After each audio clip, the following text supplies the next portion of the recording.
Alors, bonjour à chacun. Rebonjour. Est-ce que vous savez combien il y a de livres dans les psaumes ? 5, j'entends 5 partout. Parfait. Il y en a 5. Alors aujourd'hui, on va étudier le premier psaume d'un livre. Ça vous aide. Il n'y en a plus que 5 du coup. C'est pas le 1, du coup, vous savez que c'est pas le 1. Et vu que vous connaissez tous les découpes des 5 livres, vous saurez me dire. Donc c'est le premier psaume du 3e livre qu'on va étudier ce matin. Alors c'est lequel ? Ah voilà. 73, très bien. Donc avec 37, Edith n'était pas loin tout à l'heure. 73, 37.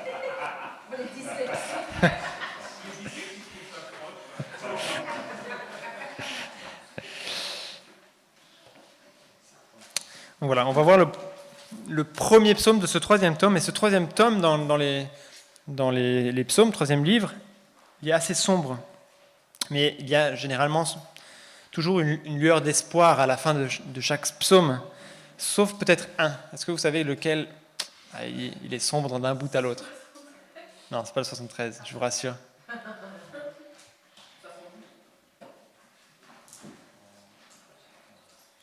Quelqu'un a une idée ? Tetsu nous l'avait enseigné quand il était venu ici une fois. Ça fait longtemps déjà. C'est le psaume 88. Vous pourrez le relire chez vous, si vous voulez. Mais là, dans celui-là qu'on va étudier aujourd'hui, il y a bien une lueur d'espoir. Et quelle lueur d'espoir ! En réalité, il n'y a que peu de textes bibliques que je connaisse qui aient une telle intensité, un tel contraste entre le début du psaume ténébreux, triste, décourageant, et la fin du psaume joyeux, paisible, rempli d'espérance. Alors avant de commencer, on va s'attarder sur un mot qui intervient tout au début du texte. Un mot qui sert justement, un mot qui sert justement à faire un contraste, à mettre en opposition deux parties d'une phrase. Je veux parler du mot « mais » et de ses synonymes. On va se rendre compte ensemble que l'ordre des propositions, laquelle vient avant, laquelle vient après, c'est important pour déterminer le sens de la phrase, ce que ça veut dire concrètement.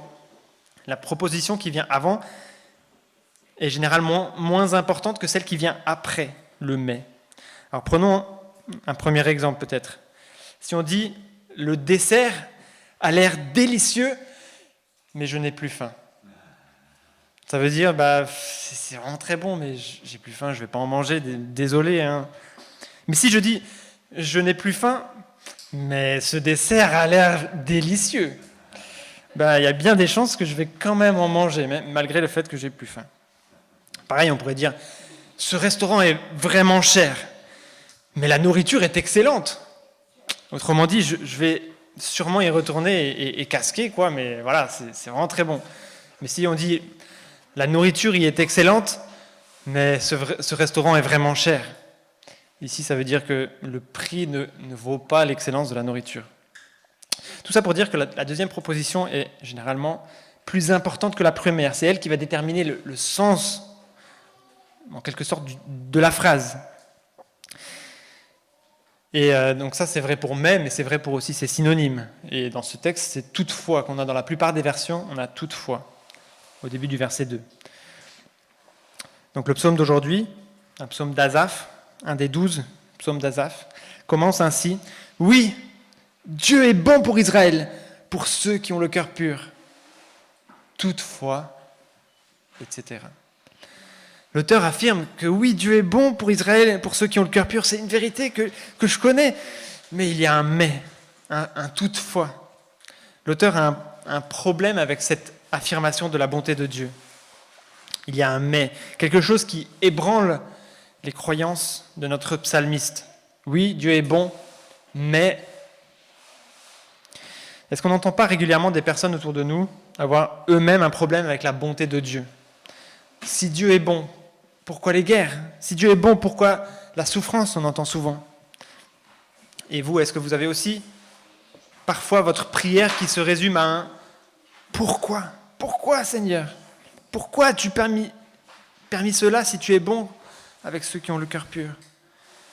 Pourquoi est-ce que moi, je n'ai pas le droit, comme les autres, d'avoir cette petite chose-là, ce que je veux ?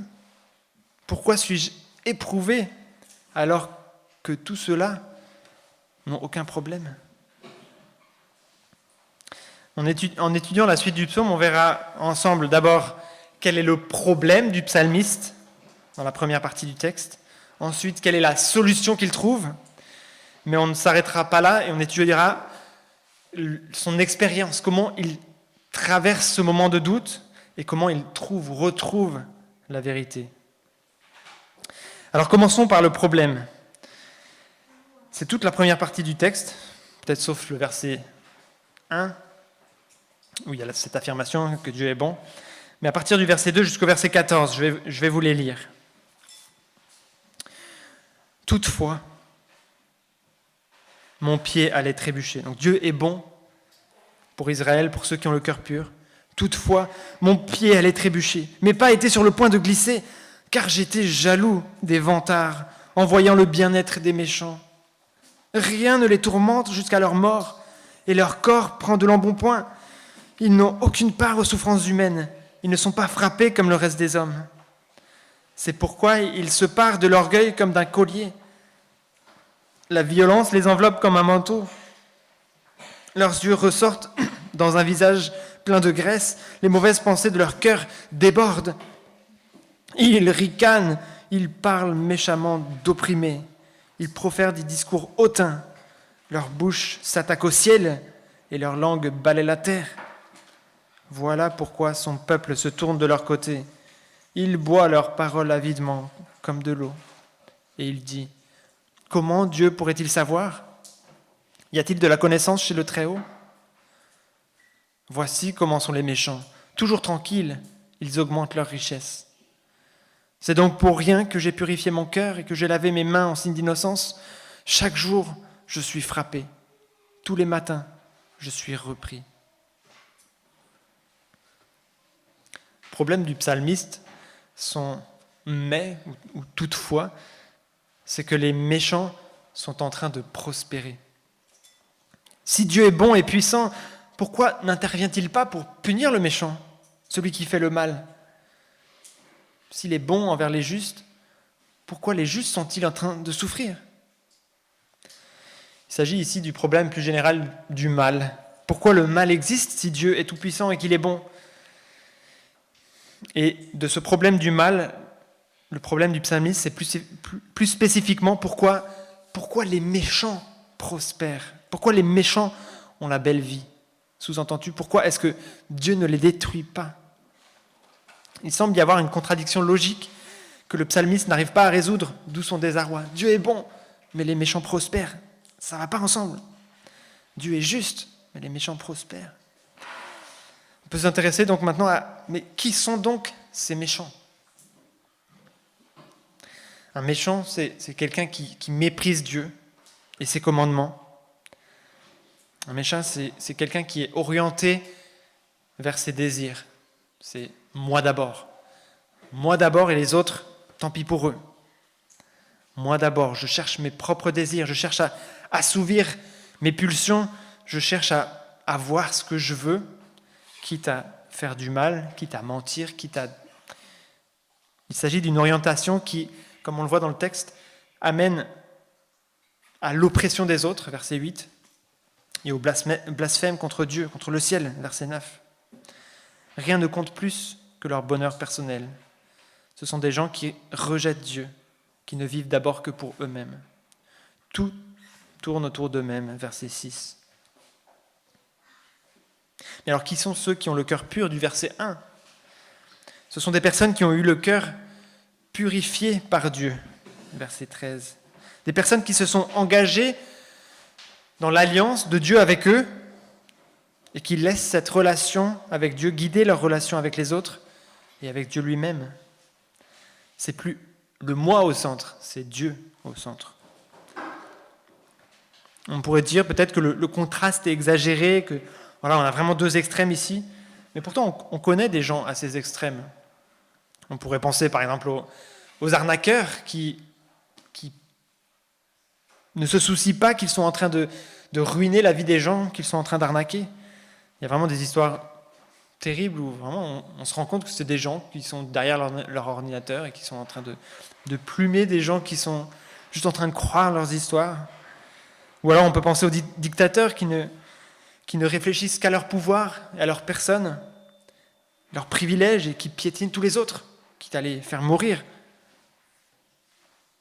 Ça serait peut-être une extrême.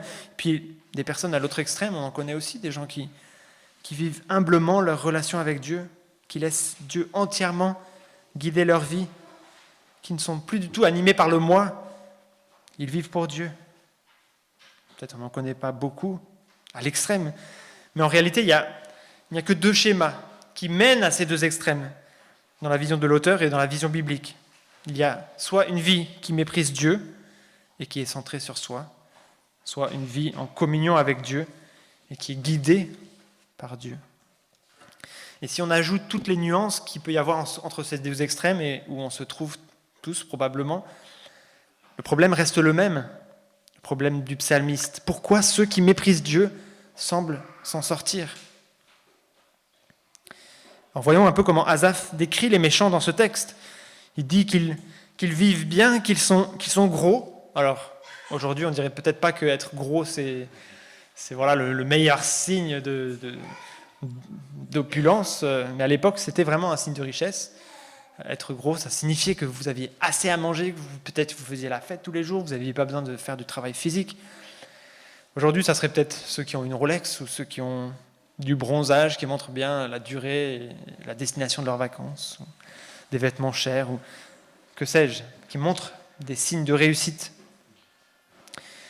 Et ces méchants présentent du coup des signes de réussite que le psalmiste décrit au fur et à mesure du texte. Et aussi leur fierté, leur arrogance est une source d'attraction. Les gens, ils les voient comme ça être arrogants, à mépriser tout le monde, et les gens, ils boivent leurs paroles, dit le verset 10. Quelque part, ces méchants jouent des coudes, maltraitent leur prochain pour arriver à leur fin et obtiennent l'objet de leur désir. C'est un peu la loi du plus fort. D'un point de vue humain, c'est logique, quoi. Ils se donnent les moyens, même si ça veut dire écraser les autres, transgresser les règles, et ils réussissent. Mais lorsqu'on ajoute que Dieu est bon et juste, qu'il veut le bien de ceux qui ont le cœur pur, et qu'il punit le méchant, on se trouve face à une contradiction apparente.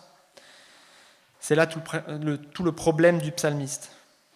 Alors certains du peuple essayent de résoudre ce problème en disant comment Dieu pourrait-il savoir ? C'est verset 11. Y a-t-il de la connaissance chez le Très-Haut ? Il doute de la toute-puissance du Très-Haut. Il le relègue à un Dieu étranger à ce qui se passe sur la terre, peut-être créateur, mais qui ne s'implique plus et qui ne peut peut-être pas s'impliquer. Voilà, c'est un peu la solution qu'ont trouvé les gens de son époque. Mais ce n'est pas une solution qui est satisfaisante, bien sûr. Et l'auteur du psaume n'accepte pas cette solution des gens de son époque. Et alors on va arriver à cette deuxième partie, la solution, versets 15 à 28, que je vais lire. Si je disais, je veux parler comme eux, alors je trahirais tes enfants. Quand j'ai réfléchi pour comprendre cela, la difficulté a été grande à mes yeux, jusqu'au moment où je suis entré dans les sanctuaires de Dieu et où j'ai prêté attention au sort final des méchants. Oui, tu les places sur un terrain glissant, tu les fais tomber dans la ruine. Et voilà, en un instant, ils sont détruits, ils ont disparu, anéantis par l'épouvante. Comme un rêve qui se dissipe au réveil, Seigneur, à ton réveil, tu repousses leur image. Lorsque mon cœur était aigri et mes reins transpercés, j'étais idiot et je ne comprenais rien. J'étais devant toi comme une bête. Cependant, je suis toujours avec toi. Tu m'as empoigné la main droite. Tu me conduiras par ton conseil. Puis tu me prendras dans la gloire. Qui d'autre ai-je au ciel ? Et sur la terre, je ne prends plaisir qu'en toi. Mon corps et mon cœur peuvent s'épuiser. Dieu sera toujours le rocher de mon cœur et ma bonne part. Oui, ceux qui s'éloignent de toi vont à leur perte. Tu réduis au silence tous ceux qui te sont infidèles.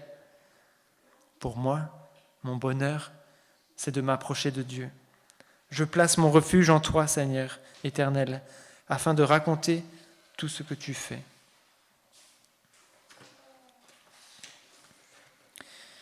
La solution qu'il trouve en réfléchissant à cela consiste à changer sa perspective du temps, son échelle du temps, de prendre du recul quelque part. Il dit, verset 17, « Jusqu'au moment où j'ai prêté attention au sort final des méchants. » Les méchants sont sur un terrain glissant. Plutôt qu'ils ne le pensent, ils vont disparaître avec leur pouvoir et leur richesse. Dieu juge et punit le méchant, mais pas forcément tout de suite.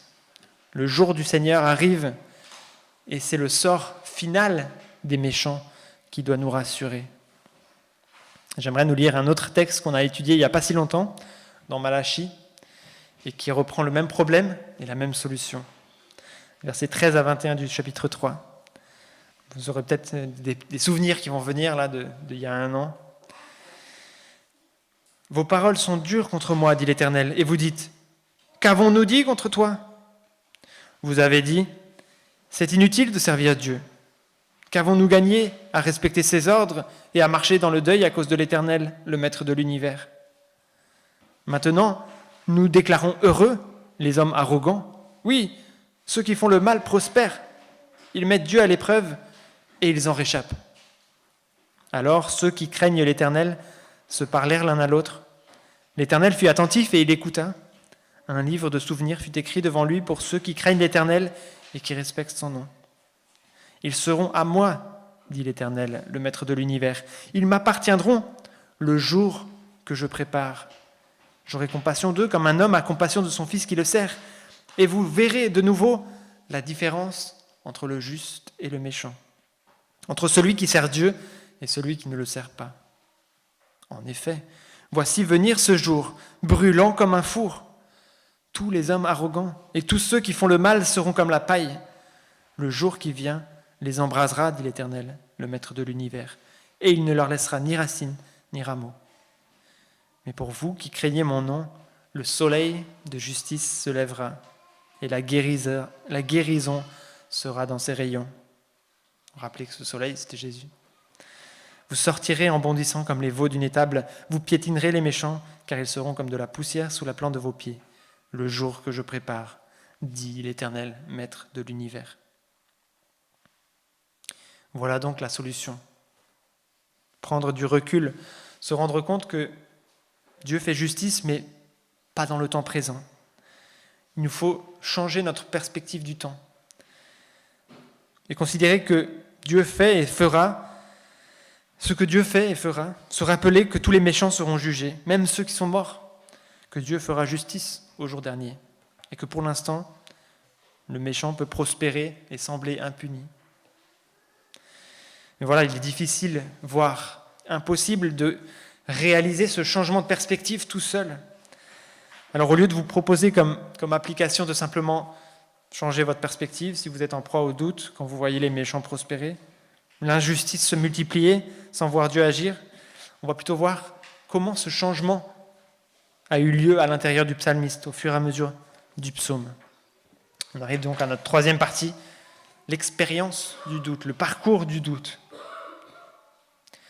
Déjà, comment est-ce que cette contradiction est devenue apparente ? Ce n'est pas pour l'auteur juste une considération philosophique, il étudie un peu comment se passent les choses sur la terre, les méchants et les justes. Il essaye de résoudre cette question, pourquoi les méchants prospèrent si Dieu est bon et juste. C'est pas juste, voilà, extérieurement il considère cela, mais il est directement concerné. Il est directement et intimement affecté par cette question.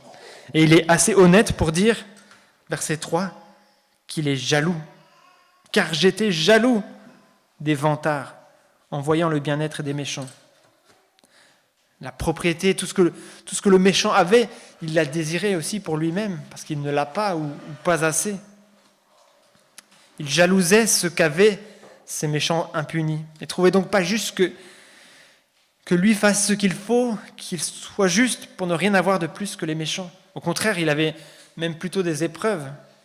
Verset 14, il dit « Chaque jour je suis frappé, tous les matins je suis repris », alors qu'il avait dit plus tôt, verset 5, que les méchants ne sont pas frappés. Il dit, ils n'ont aucune part aux souffrances humaines, ils ne sont pas frappés comme le reste des hommes. Et il se plaint donc en disant au verset 13, « C'est donc pour rien que j'ai purifié mon cœur et que j'ai lavé mes mains en signe d'innocence. » Est-ce que nous, on n'est pas aussi parfois jaloux de ce que les autres ont, font, de ce que les autres ont comme possibilité et que nous n'avons pas? On se retrouve dans cette considération, pas juste philosophique, mais interne du psalmiste qui est directement affecté. Il doute donc, verset 16. Quand j'ai réfléchi pour comprendre cela, la difficulté a été grande à mes yeux. Et alors comment est-ce qu'il comprend? Comment est-ce qu'il en arrive à cette solution? C'est au verset 17 qu'on le voit. C'est dans le sanctuaire qu'il a sa vision élargie, qu'il a le déclic. Verset 17, il dit « Jusqu'au moment où je suis entré dans les sanctuaires de Dieu ». Alors qu'est-ce que ça veut dire? On peut spéculer, on peut essayer d'imaginer qu'est-ce que ça voulait dire à l'époque. Est-ce que c'était un moment de louange collective au temple? Est-ce que c'était un moment de lecture de la Torah? Un moment de prière? Est-ce que c'était un moment seul avec Dieu dans le sanctuaire? On ne sait pas.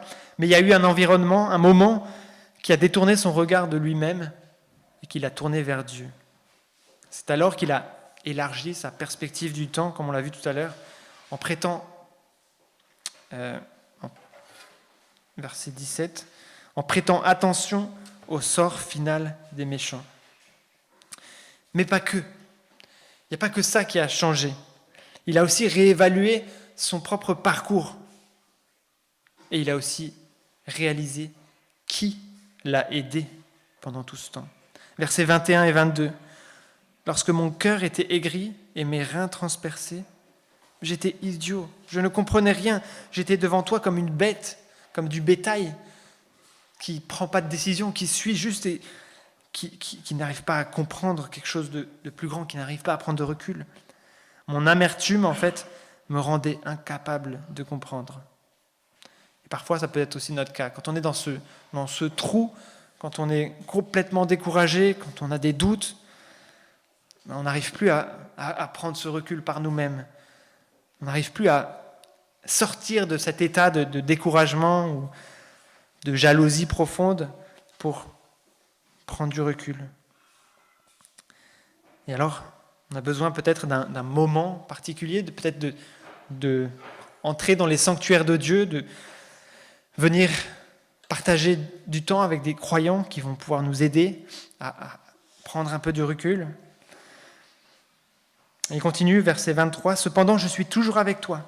Tu m'as empoigné la main droite. Tu me conduiras par ton conseil, puis tu me prendras dans la gloire. » Maintenant qu'il a levé le regard et qu'il l'a détourné de lui-même, il voit que Dieu n'était pas absent. Alors qu'il le pensait, il voit que Dieu l'a guidé pendant tout ce parcours. Je suis toujours avec toi, tu m'as empoigné la main droite, tu me conduiras par ton conseil. Il peut aussi avoir un regard différent sur la situation présente maintenant. Il sait que Dieu est avec lui. Même si les méchants prospèrent, Dieu est avec lui. Et puis il parle aussi d'espérance à la fin du verset 24. « Puis tu me prendras dans la gloire. » Alors, qu'est-ce qu'il veut dire par là? On ne sait pas trop, mais c'est bien possible que l'auteur soit inspiré par le Saint-Esprit. Alors je dis c'est bien possible, on sait que c'est vrai, mais qu'il parle de ce que nous, on connaît, de cette espérance que nous avons d'être dans la gloire de Dieu pour l'éternité, un futur prophétique avec Dieu. Tu me conduiras par ton conseil et tu me prendras dans la gloire. Verset 25. Qui d'autre ai-je au ciel que toi? Et sur la terre, je ne prends plaisir qu'en toi. Au lieu de voir son présent simplement avec de la frustration, parce que les méchants semblent avoir des richesses qu'il n'a pas, ou des responsabilités qu'il n'a pas, il remarque ce qu'il a. Et ce qu'il a, c'est énorme. C'est magnifique, c'est sa relation avec Dieu. C'est une réalité présente. Et donc il y a une relecture totale de la situation. Verset 26, il continue. Mon corps et mon cœur peuvent s'épuiser. Là, il reparle de ces épreuves dont il parlait un peu plus tôt quand il disait qu'il était frappé. Verset 14, chaque jour je suis frappé, tous les matins je suis repris. Voilà, mon cœur et mon corps peuvent s'épuiser. Dieu sera toujours le rocher de mon cœur et ma bonne part. Même dans les moments de faiblesse, il est fermement établi sur un rocher. Et ce sont les méchants qui sont sur un terrain glissant. Verset 27. Oui, ceux qui s'éloignent de toi vont à leur perte.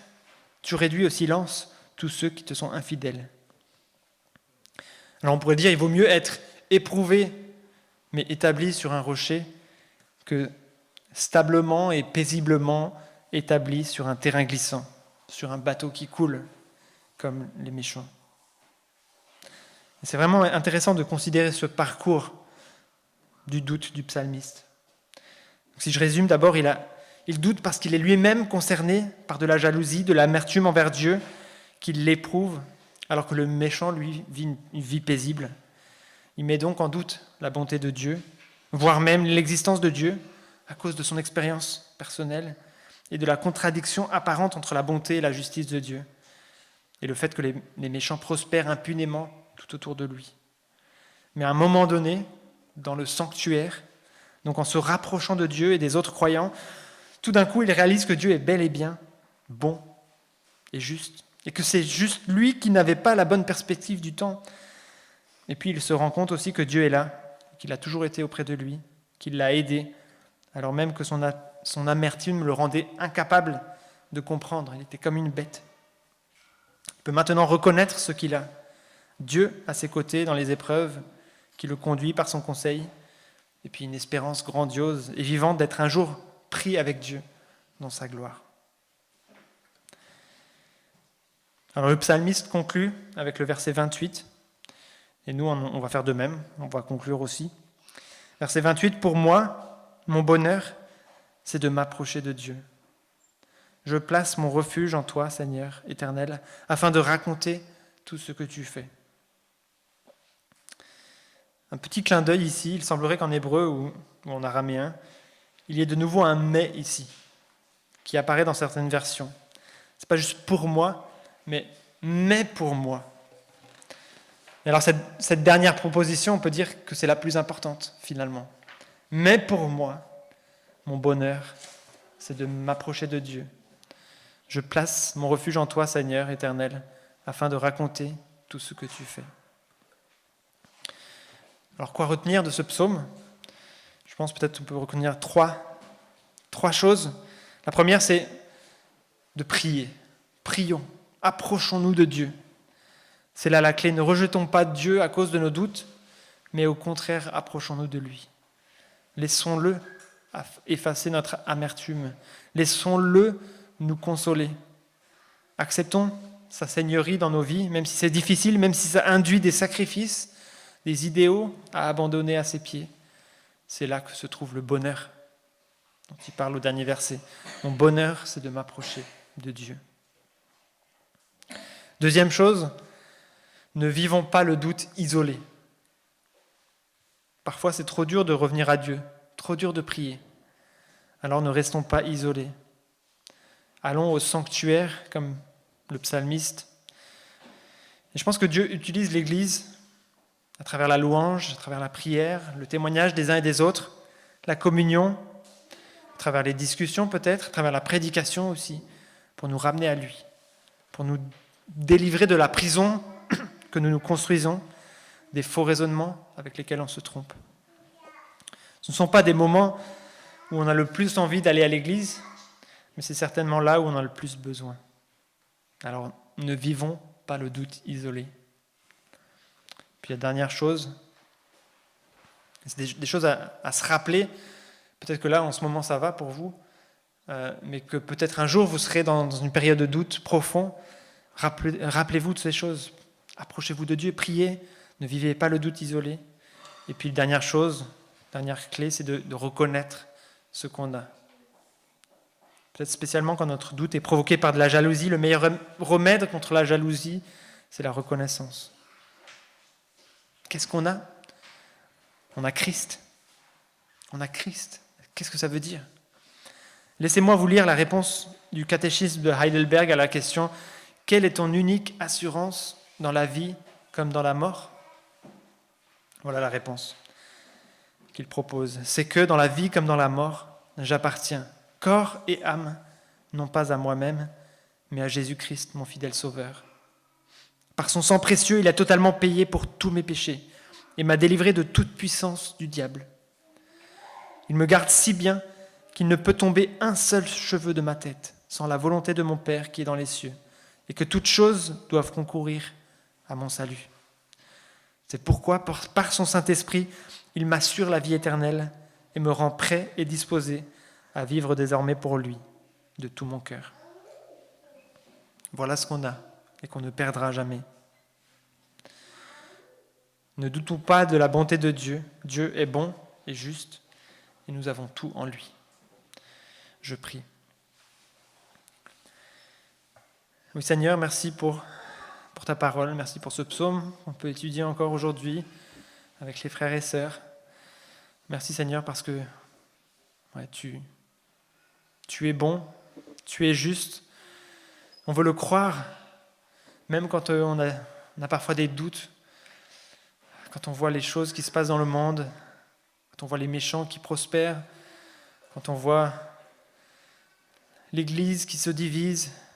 Seigneur, on a parfois des doutes et on se dit, mais qu'est-ce qui se passe ? Pourquoi tu n'agis pas ? Seigneur, aide-nous à te faire confiance, aide-nous à prendre du recul et à voir ta perspective du temps, à nous rendre compte que oui, tu es juste, tu vas juger tous les méchants. Il n'y a pas de péché qui restera impuni. Alors pour certains, c'est les méchants qui vont payer. Pour d'autres qui sont venus à toi, qui ont accepté ton sacrifice à la croix, mais c'est toi qui as payé, Seigneur.